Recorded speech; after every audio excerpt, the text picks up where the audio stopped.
നമസ്കാരം. മലയാളി വാർത്തയിലേക്ക് സ്വാഗതം. യുഎസ് കോൺഗ്രസിനെ അഭിസംബോധന ചെയ്ത ഇസ്രായേൽ പ്രധാനമന്ത്രി ബെഞ്ചമിൻ നെതന്യാഹു ദുഷ്ടശക്തികൾക്കെതിരെ പോരാടാൻ ഇസ്രായേലും അമേരിക്കയും ഒരുമിച്ച് നിൽക്കണമെന്ന് നെതന്യാഹു തന്റെ പ്രസംഗത്തിൽ അഭ്യർത്ഥിച്ചു. ഹമാസ് ഭീകരർക്കെതിരെ നടത്തുന്ന പോരാട്ടത്തെക്കുറിച്ചും നെതന്യാഹു വിശദീകരിച്ചു. ഹൌസ് സ്പീക്കർ മൈക്ക് ജോൺസന്റെ നേതൃത്വത്തിലാണ് നെതന്യാഹുവിന് സ്വീകരണം ഒരുക്കിയത്.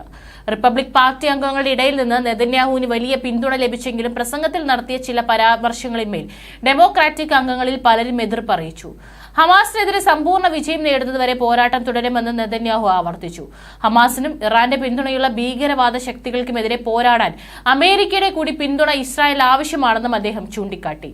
അമേരിക്കയും ഇസ്രായേലും ഒരുമിച്ച് നിൽക്കേണ്ട സമയമാണിത്. നമ്മൾ ഒരുമിച്ച് നിന്നാൽ സംഭവിക്കുന്നത് ഒരു കാര്യമാണ്. നമ്മൾ വിജയിക്കുകയും അവർ തോൽക്കുകയും ചെയ്യുമെന്നും നെതന്യാഹു തന്റെ പ്രസംഗത്തിൽ എടുത്തു പറഞ്ഞു. ഹമാസ് ഭീകരർ ബന്ദികളാക്കിയവരോടുള്ള ഐക്യദാർഢ്യം അറിയിക്കുന്നതിനായി മഞ്ഞ നിറത്തിലുള്ള ബാഡ്ജ് ധരിച്ചാണ് അദ്ദേഹം സഭയിലെത്തിയത്. ഇസ്രായേലിനെതിരെ പ്രതിഷേധിക്കുന്നവർ തീവ്രവാദികളെ പിന്തുണയ്ക്കുകയാണെന്നും നെതന്യാഹു ആരോപിച്ചു. ഇസ്രായേൽ എതിർക്കുന്നവർ തിന്മയ്ക്കൊപ്പമാണ് നിൽക്കുന്നത്. ഹമാസ് ഭീകരരെ പിന്തുണയ്ക്കുന്ന നിലപാടുകൾ ഒരിക്കലും അംഗീകരിക്കില്ല. പ്രതിഷേധക്കാർ സ്വയം ചിന്തിക്കണമെന്നും അദ്ദേഹം ചൂണ്ടിക്കാട്ടി. ഹമാസ് ഭീകരർ ബന്ദികളാക്കിയ ആളുകളും കുടുംബാംഗങ്ങളും ഹൌസ് ചേംബറിൽ എത്തിയിരുന്നു. തെക്കൻ ഗാൻ യൂനിസിൽ ഇസ്രായേൽ നടത്തിയ വ്യോമാക്രമണത്തിൽ 121 പേരാണ് കഴിഞ്ഞ ദിവസം കൊല്ലപ്പെട്ടിരിക്കുന്നത്. നൂറുകണക്കിന് പേർക്ക് പരിക്കേറ്റു.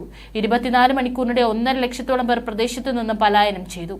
ഇസ്രായേൽ പ്രധാനമന്ത്രി ബെഞ്ചമിൻ നെതന്യാഹു യുഎസ് കോൺഗ്രസിൽ സംസാരിക്കുന്നതിന് മുൻപാണ് ഇസ്രായേൽ വ്യോമാക്രമണം ശക്തമാക്കിയത്. അതിനിടെ റാഫ ഇടനാഴിയുമായി ബന്ധപ്പെട്ട് ചർച്ച ചെയ്യുന്നതിന് ഇസ്രായേൽ സംഘം ഈജിപ്തിലെത്തി.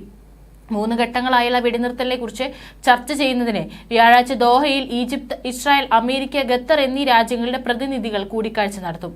അലക്സ പള്ളിയിൽ പ്രാർത്ഥന നടത്താൻ ജൂതരെ അനുവദിക്കണമെന്ന തീവ്ര വലതുപക്ഷക്കാരനായ ഇസ്രായേൽ ദേശീയ സുരക്ഷാ മന്ത്രി ഇതാമർ ബെൻ ഗവറിന്റെ പ്രസ്താവനയെ പലസ്തീൻ സംഘടനകൾ അപലപിച്ചു. എന്നാൽ അൽ അക്സയിൽ തൽസ്ഥിതി തുടരുമെന്നും പ്രധാനമന്ത്രിയുടെ ഓഫീസ് പ്രസ്താവനയിൽ പറഞ്ഞു. അതിനിടെ ഇസ്രായേലിലെ രമത് ഡേവിഡ് എയർബേസിന്റെ ഡ്രോൺ ദൃശ്യങ്ങൾ ലെബനാനിലെ ഹിസ്ബുള്ള പുറത്തുവിട്ടു. ചൊവ്വാഴ്ച ചിത്രീകരിച്ചതാണ് ദൃശ്യങ്ങളെന്നും ഹിസ്ബുള്ള അവകാശപ്പെട്ടു. ഹുദൂദ് എന്ന പേരിൽ സമീപ നാളുകളിൽ ഹിസ്ബുള്ള പുറത്തുവിടുന്ന 3ാമത്തെ ഡ്രോൺ ദൃശ്യമാണിത്. നേരത്തെ ഇസ്രായേലിലെ തുറമുഖ നഗരമായ ഹൈഫയുടെ ദൃശ്യങ്ങളും പുറത്തുവിട്ടിരുന്നു. അതിനിടെ വ്യാഴാഴ്ച ദോഹയിൽ ആരംഭിക്കുന്ന വെടിനിർത്തൽ ചർച്ച വിജയത്തിലെത്തുമെന്നാണ് കരുതുന്നതെന്നും അമേരിക്ക ആവർത്തിച്ചു. ബന്ദികളുടെ ബന്ധുക്കളുമായി ചർച്ച നടത്തിയ ഇസ്രായേൽ പ്രധാനമന്ത്രി ബെഞ്ചമിൻ നെതന്യാഹു വെടിനിർത്തൽ കരാർ നടപ്പാകും എന്ന സൂചന നൽകി. എന്നാൽ ഏത് വിധേനയും വെടിനിർത്തൽ അട്ടിമറിക്കാനാണ് നെതന്യാഹുവിന്റെ നീക്കമെന്നും ഹമാസ് ആരോപിച്ചു. അമേരിക്കയിലെത്തിയ നെതന്യാഹു പ്രസിഡന്റ് ജോ ബൈഡൻ, മുൻ പ്രസിഡന്റ് ഡൊണാൾഡ് ട്രംപ് എന്നിവരുമായി ചർച്ച നടത്തും. ബന്ദികളുടെ മോചനത്തിന് കരാർ നടപ്പാക്കാൻ വൈകരുതെന്നും പ്രതിപക്ഷ നേതാവ് യായിർ ലാപ്പിഡ് നെതന്യാഹുവിനോട് ആവശ്യപ്പെട്ടു.